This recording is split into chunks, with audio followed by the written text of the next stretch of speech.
In this video, we're gonna show you how to factory reset and bind the Wi-Fi Comfort One thermostat controller.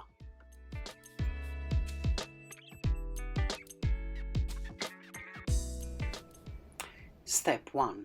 On standby mode, press the chrono for 5 seconds until you get the reset message on the thermostat screen.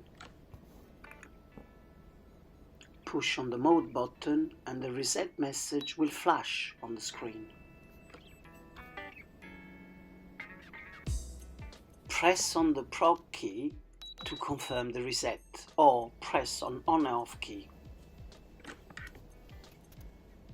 Second step, place the control near the receiver.